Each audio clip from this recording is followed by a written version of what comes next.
आपकी सरकार आती तो किस तरह से इन महंगाई पर जो है सोचा जाएगा? देखिए, ये जो महंगाई है ये वर्ल्ड फिनोमेना है। तो जिस तरह से बाहरी राज्यों में कई सारे ऐसे राज्य जहाँ पर जो बिजली है उसका एक यूनिट के हिसाब से रखा है कि इतनी मुफ्त दी जाएगी, जम्मू कश्मीर से ही जाती है और जम्मू कश्मीर में ही जो है बिजली महंगाई है। देखिए, जम्मू कश्मीर में बिजली पैदा तो होती है, लेकिन जम्मू कश्मीर ने कभी कोशिश नहीं की कि अपने तौर पर वो बना सकें। अभी भारतीय जनता पार्टी कहती है कि जम्मू कश्मीर के हालात जो है सामान्य है, तो स्टेटहुड का दर्जा कब तक वापस मिलेगा, क्या कहेंगे? देखिए, ये हमारे गृह मंत्री जी ने कहा था कि पहले पंचायत इलेक्शंस, उसके बाद डिलिमिटेशन, उसके बाद असेंबली इलेक्शन, उसके बाद स्टेटहुड।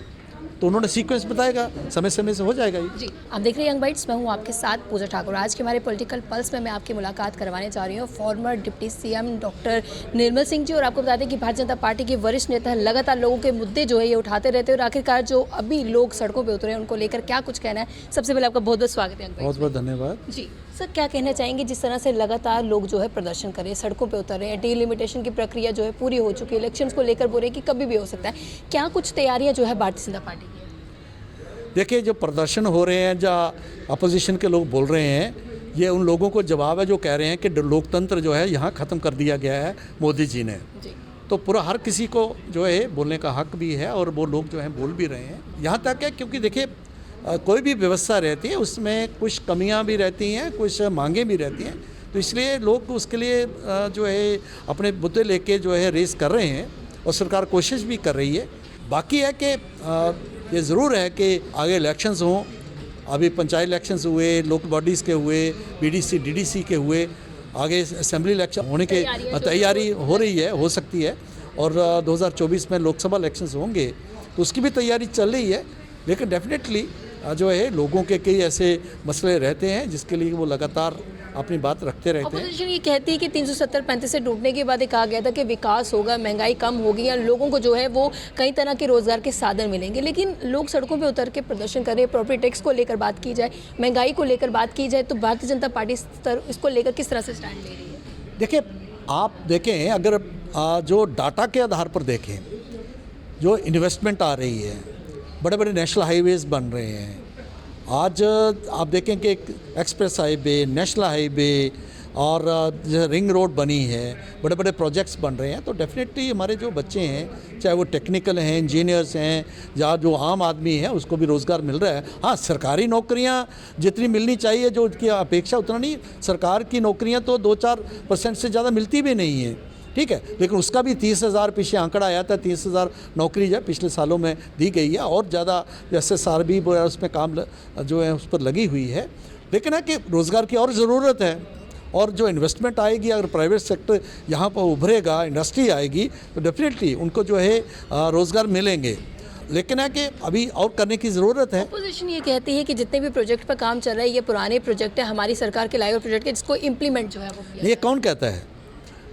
नहीं, एक्सप्रेस हाईवे जो आया है, हमने कई मीटिंग्स अटेंड की, उस समय हम बात की, कई सारे प्रोजेक्ट्स नहीं यहाँ पर है। लेकिन होता क्या है कि एक कंटिन्यूस प्रोसेस रहता है।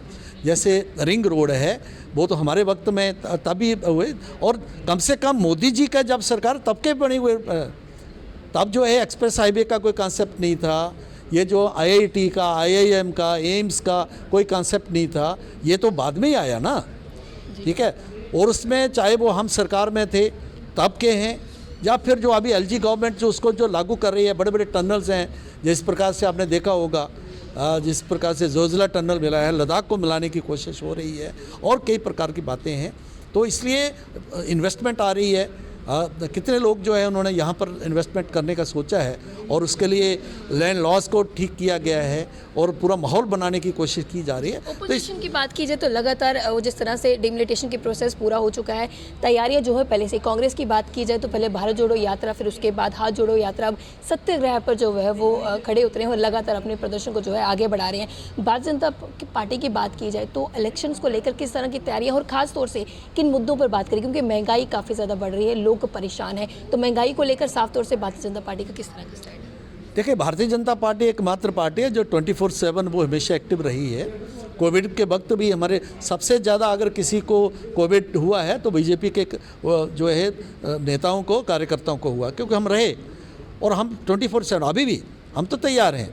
इलेक्शंस के लिए हम तैयार हैं। अपोजिशन को तैयारी करनी चाहिए, इधर उधर की बातें ना करते हुए, इधर के मुद्दे न उठाते, वो लोगों में जाएं, अपना एजेंडा लेके जाएं। सिर्फ गाली निकालने से कुछ नहीं होगा। भारतीय जनता पार्टी का क्या एजेंडा है?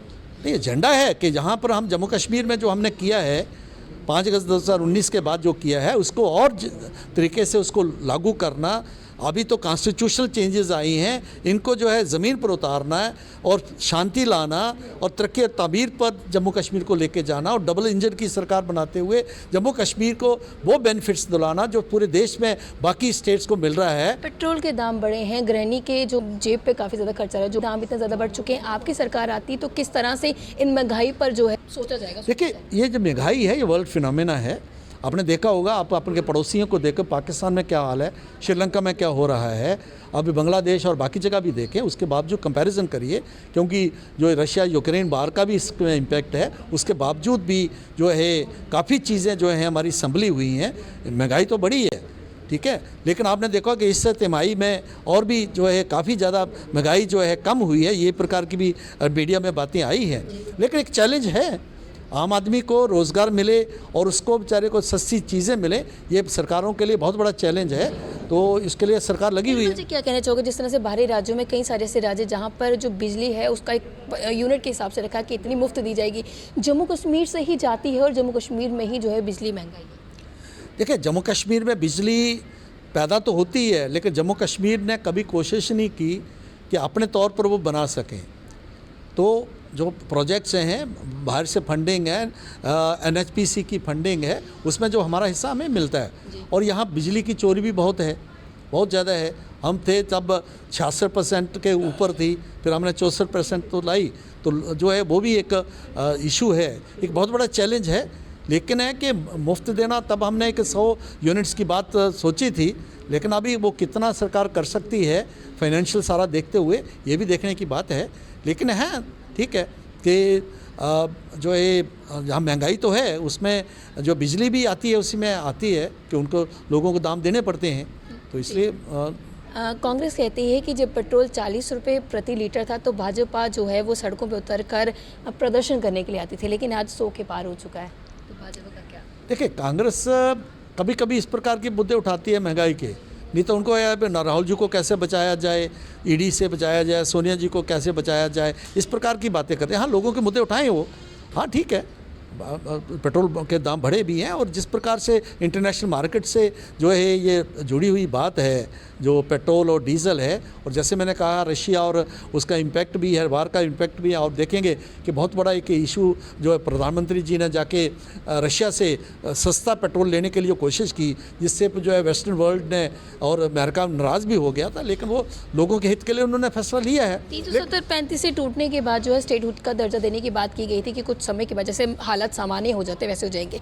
अभी भारतीय जनता पार्टी कहती है कि जम्मू कश्मीर के हालात जो है सामान्य, तो स्टेटहुड का दर्जा कब तक वापस मिलेगा, क्या कहेंगे? देखिए, ये हमारे गृह मंत्री जी ने कहा था कि पहले पंचायत इलेक्शंस, उसके बाद डिलिमिटेशन, उसके बाद असेंबली इलेक्शन, उसके बाद स्टेटहुड, तो उन्होंने सीक्वेंस बताएगा, समय समय से हो जाएगा ये। जी, भारतीय जनता पार्टी आने वाले समय में इलेक्शन को लेकर किन किन मुद्दों पर आगे आएगी और लोगों से क्या कुछ कहना चाहेगी कि उन जो जितने भी मसले हैं उनको हल करेगी? देखिए, मैं आपके माध्यम से सभी लोगों से अपील करना चाहूँगा कि अभी जम्मू कश्मीर में जो एक नया अध्याय शुरू हुआ है, नई व्यवस्था बनी है, 370 और 35 टूटने के बाद एक शांति और उस तरफ हम बढ़ रहे हैं।